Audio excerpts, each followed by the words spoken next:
បានកិនទុំអូនជាសង្សារតែក្នុងចិត្តជីវ៉ាតែងគិតបងជាមនុស្សសំខាន់ក៏ដឹងច្បាស់ពេលនេះចិត្តអូនមិនអាចទ្រាំបន្តក្តីស្រឡាញ់របងស្ងួនទ្រាំឈរមើលបងមានថ្មីបងជាមនុស្សមិនស្មោះឲ្យស្រីដើរចេញពីស្នេហ៍អូនហ៊ានតទោះយកគេដើម្បីជំនួសរូបបងអ្វីដែលអូនលៀងបងក៏ស្រីមិនបានដូចបំណងអ្នកថ្មីគេក្បន់ក្រោយខ្នងដូចបងក្បន់ស្រីសង្សារចាស់ខ្ញុំខុសអីហេតុអ្វីជួបរឿងអាភ័ព្វខ្ញុំធ្លាប់ក្បត់ឲ្យនាងឈឺចាំម្ដងរួចទៅហើយរឿងស្មានមិនដល់ពេលអូនមកតែនាងក្រោយគេនោះក៏ឲ្យអូនខូចចិនម្ដងទៀតបើវាជាស្នេហាពិតហេតុអ្វីចិត្តមនុស្សខុសគ្នាពិភពលោកឲ្យមនុស្សស្មោះស្នេហ៍រស់នៅចង់អៀនហេតុអ្វីគេជឿចាំនេះមិនផ្ដល់ឲ្យមនុស្សដែលក្បត់ស្នេហ៍គឺមានតែសង្សារចាស់ខ្ញុំម្នាក់ទេ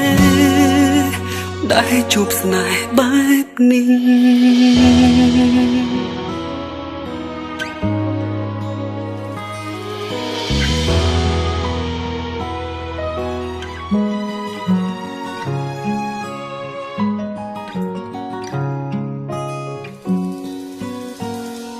បើសិនពេលនេះភូមិផែនដីអាចជប់រំកើបងនឹងវិលរងស្នេហាដែលអូនធ្លាប់ឲ្យបងឈុំឲ្យអូនឈឺចាំបងនឹងរ៉ាប់រងបេះដូងស្ងួនសាំងស្នេហ៍បងនឹងអូនជារៀងរហូត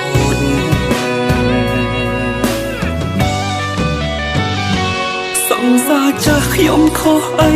ហេតុអ្វីជួបរឿងអាភ័ព្វខ្ញុំធ្លាប់ក្បត់ឲ្យនាងឈឺចាំម្ដងរួចទៅហើយរឿងស្មានមិនដល់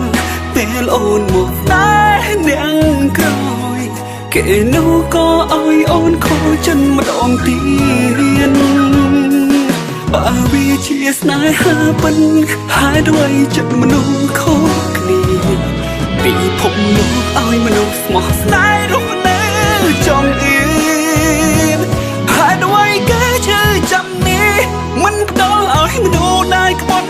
ស្នេហ៍គឺមានតែសង្សារចាស់ខ្ញុំម្នាក់ទេដែលជួបស្នេហ៍បែបនេះហេតុអ្វីគេជឿចាំនេះមិនផ្ដល់ឲ្យមនុស្សដែលក្បត់ស្នេហ៍គឺមានតែសង្សារចាស់ខ្ញុំម្នាក់ទេដែលជួបរឿងបែបនេះ